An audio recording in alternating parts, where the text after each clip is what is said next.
In today's video, I want to walk you through how virtual wholesaling works. We just closed a property on December 22nd that we made $60,873 on. Now, my goal with running this channel is to put out the content that I was looking for just a couple months ago or a couple years ago as I was learning kind of these new skills. Virtual wholesaling for us wasn't necessarily a business model. It was something we thought we'd kind of try as an experiment, and it's really paying off. Like the video, subscribe to the channel if you find this helpful. Let's dive right in.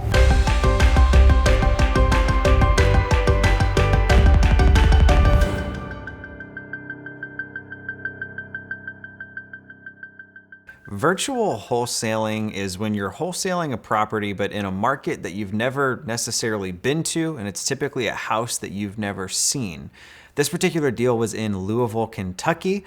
I think I've driven through a few times on my way to Nashville. I used to own some rentals there, but I don't anymore. And I now live in Pensacola, Florida. So this particular seller filled out a form on our website. They'd Googled "we buy houses." We do kind of some SEO stuff, so we come up for search terms like that on Google. If you're watching this though and you don't have that kind of stuff, you could totally just run like pay-per-click ads for terms like "we buy houses," "sell my house fast" to get leads just like this. Now, I think one of the important things with walking you through this deal, a lot of investors will get leads on properties that aren't necessarily in their farm area. Maybe somebody didn't read the website very closely. They see a Facebook ad, somebody tells them "you buy houses," something like that. And you might get leads that are an hour, 2 hours, 4 hours outside of your market. The point of this video is not to just throw them away. On the flip side, a lot of you guys live in expensive markets where you're not really wanting to jump into those shark-infested waters, and you're looking to invest somewhere or wholesale somewhere a little bit easier. So virtual wholesaling is going to be for you in those instances. This house was kind of an interesting one because it breaks a lot of the rules for what wholesalers are typically told they should be looking for. The property was only built back in 1995. It was in what I would call an A-class area. I don't know that it was a gated community, but it backs up to a golf course. We had drone footage done, if that tells you anything about how nice of an area it is. And the homeowner wasn't really distressed. The gentleman had money, but was moving for work. So he was relocating from Nashville down to Georgia and didn't want to necessarily deal with kind of the typical listing process. This actually made it pretty easy for us in that he'd already had a whole bunch of local realtors out and through the home. This particular property, they told him he could sell for somewhere between $385,000 to $400,000 in its current condition. If he remodeled the deck, which we'll throw up a picture of, it had a massive deck that just really needed some TLC. They thought he could get upwards of $425,000.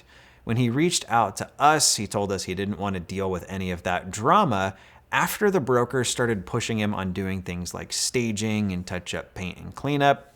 This is somebody who knew he was going to be moving in about a month, wasn't necessarily distressed, the market's hot, but didn't want to deal with staging and kind of all of these things that the realtors were recommending that he, should do.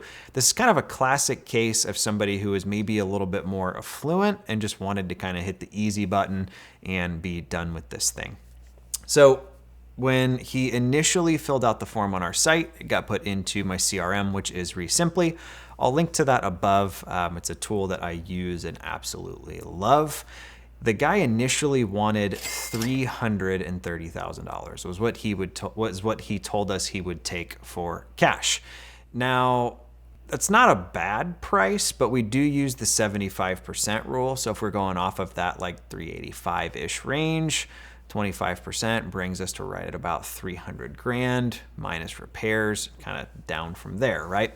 So we basically decided our max we wanted to be out on this deal was going to be probably about $300,000, assuming the deck needed to be done, assuming we could sell for $400,000, but we also didn't want to tie up all of that cash. So we did what's known as a lease option. So how a lease option works, we basically signed a rental agreement with the guy like we were his tenants that covered his mortgage, his taxes, his insurance, with the option or the ability for us to buy the house at a later date.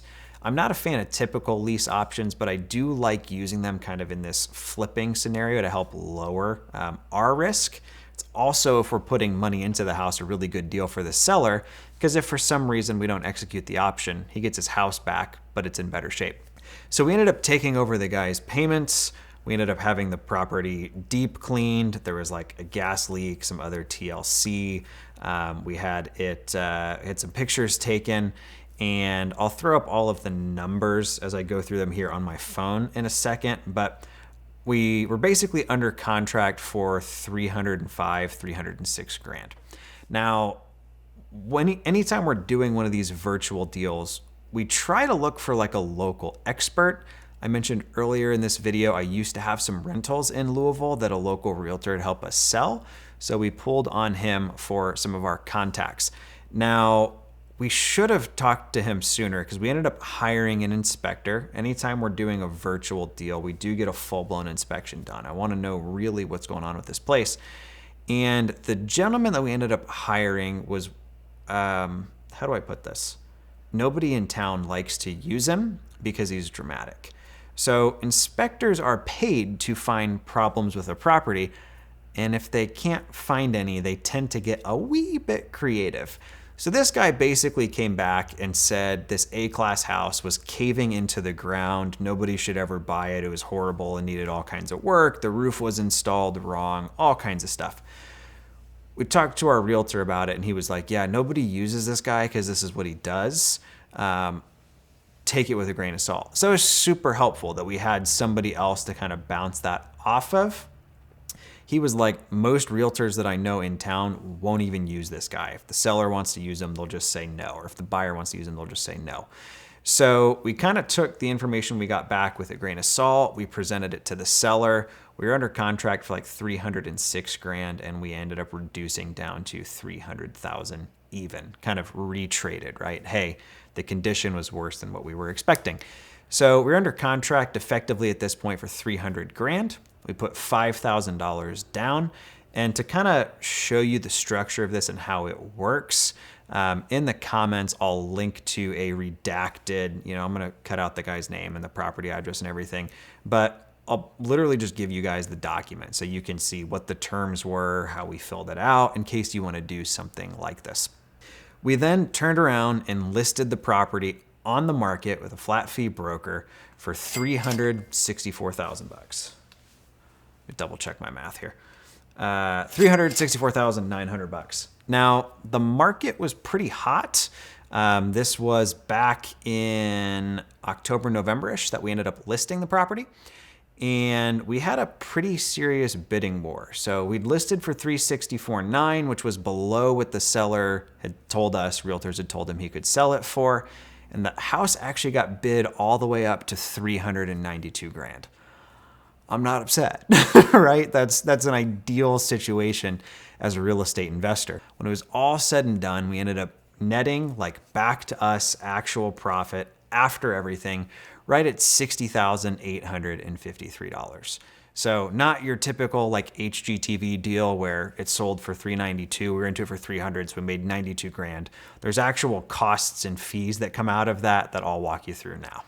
So one thing that I do have to mention, we were hoping that a title company would effectively let us like double close the transactions where we'd never have to actually buy the guy's house from him, but that didn't end up working. So we did have to bring $300,000 to the closing table to get this thing closed out. It was from one of our private lenders that we pay 8% interest to. So they funded our like purchase of the property for like, it was about a week. I think we had to wait for the documents to record.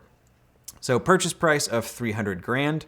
We spent a little under $12,000 in commission on the buyer's agent's broker.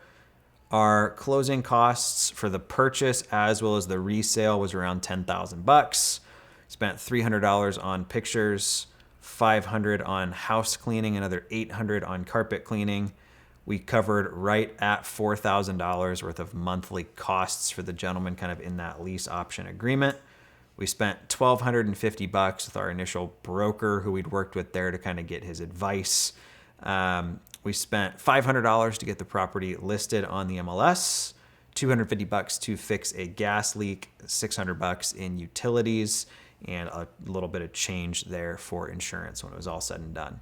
So our total on this transaction was $60,873 back to us. Now, I do have to give credit where it is due. I did barely anything on this deal. A girl on our team, Angelique, absolutely busted her ass to get this thing across the finish line. It's actually one of those deals where I think had she not been working with us on this transaction, it probably wouldn't have happened. So definitely one of those instances where we've got the right person in the right seat, somebody who's very good at kind of building rapport in that relationship. I am gonna do more of a deep dive on virtual wholesaling, and I'm hoping to get her to join me on this, kind of on how we find these local contacts and kind of connect these pieces. Some of the negotiations and things of that nature. I mean, on this deal, the guy wanted 330, we got him down 30 grand, right? There's some skill, some effort, some back and forth that goes in there. Like I said, when it was all said and done, the deal initially came in around August, didn't close till December. So there was definitely some back and forth there that we want to highlight for you. Be sure to subscribe to the channel so you don't miss kind of that deep dive on virtual wholesaling. Hopefully you found this helpful. Talk to you soon.